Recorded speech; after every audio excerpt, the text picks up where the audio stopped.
先把这3个螺丝掉下来，这里也有3个。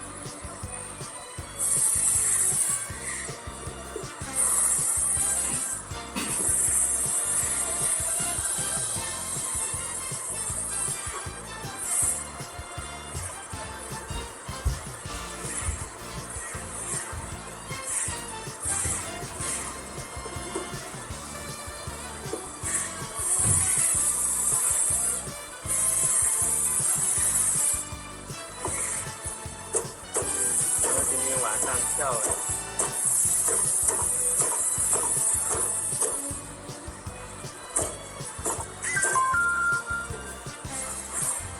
往下拍呀，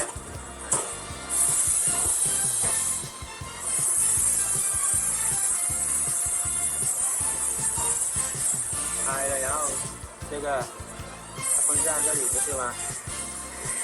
然后看一下这螺丝。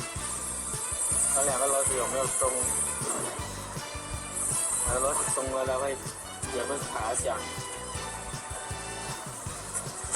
要充电。